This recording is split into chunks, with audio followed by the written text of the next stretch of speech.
Hello, Ruth. Hi. We have a few questions for you today regarding tips and advices in media. Okay, yeah. Okay, so we know that you are working with media students, helping them write a professional CV for future placement and job opportunities.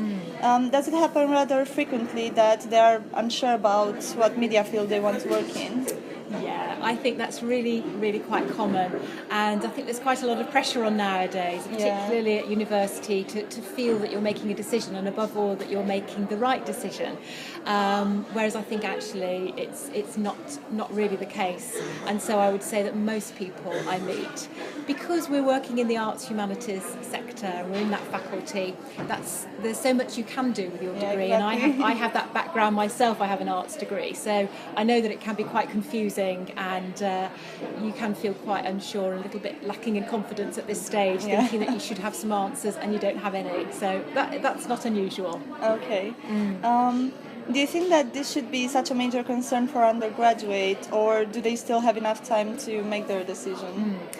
Well, I think there's always time, because we tend to think that getting your graduate job when you've left university is like a happy ending to a story, and I don't really think that's the case, because that's really just the beginning, and many people find that in reality the first job may be not quite what they expected, but actually it's a really useful learning experience for them. So I think we need to take away that idea that you're going to make the decision and that the decision is going to be right, and just think, well, I'm embarking on a really interesting career path here. Things are going to change, okay? So you're going to change in what you enjoy and what you notice that you're really good at. And also the world is changing, so jobs change in their very nature. There'll be jobs that we don't even know about yet, that haven't yet sort of appeared. So I think it's really important to remember that, and just maybe take opportunities to develop yourself as much as you can and reflect on that, so that you're ready for opportunities when they come along. Yeah, thank you. Did you happen to come across students in this situation who ended up working in a media career that they enjoy? That's a bit difficult for me to answer. I took over this particular role in May, so I've yet to see the students who are sort of leaving and then finding those jobs and coming back and telling me exactly what it is they're doing, because really I've started work in September with the current students, so it's a bit difficult, but I'm pretty confident that there's going to be a mixture there. Some, like I've described before, who think, oh, this isn't quite what I expected, but actually they can use that, and others who may have found something that's really great. So I'm sure there's going to be a combination of that. Yeah.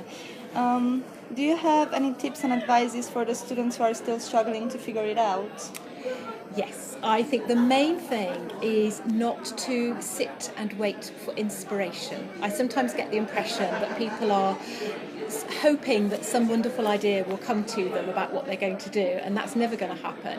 So what we need to do is be really actively involved in so many ways. So one way you can do that is through the people you know. So I would say to students, have a look at your contacts. Who do you know who has a job that is quite interesting to you? Or maybe they know somebody else who's got something that they could talk to you about. And that's actually a recognised tool that people use, and that people like me often advise people to use. It's called an information interview. So you're actually making time to talk to somebody about their job and say, how did you get started? Have you got any advice for me? Where would this lead you? What do you enjoy about your job? What don't you enjoy? So if you do manage to arrange that kind of information interview with somebody, that's a really good contact that you've got. Thank them afterwards and keep them in touch with what you're doing, and who knows what that's going to lead to. So that's all part of being active, but the other part is really having time to reflect on yourself. So you need time to think about what you are particularly good at, and sometimes we don't spend enough time doing that. So think back to what your tutors may have said about you, work that you've done that you feel really proud of, any projects or work experience, and start building up a picture of what your particular strengths and skills are.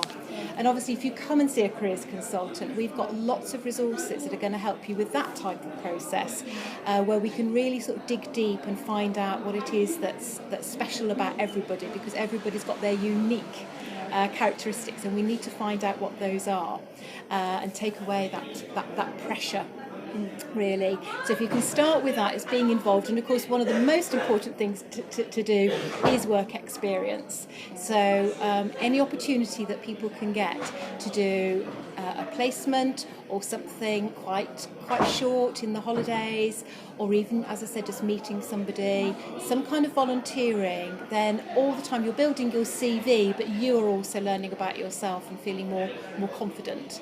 So I suppose that's what I would advise So do you people think to do. they should take a placement in a field they don't think they enjoy at the moment, just to like have some experience, and maybe they can then understand that they actually are good at that and they enjoy it? Like, do you think they Yeah. should take every opportunity? It doesn't matter if you're really interested or... Yeah, I think that's quite an interesting point, because we don't really know what a job's like Yeah. till we do it. So at this stage, it's an opportunity to find out something, and it could be that it's a brilliant job, or you could learn something about it and say, well, I absolutely know I don't want to work in that area at all. So yes, you're absolutely right. Being really active and really engaged in the world generally is the best thing that you can do. Yeah. Okay, thank you very much. That's okay.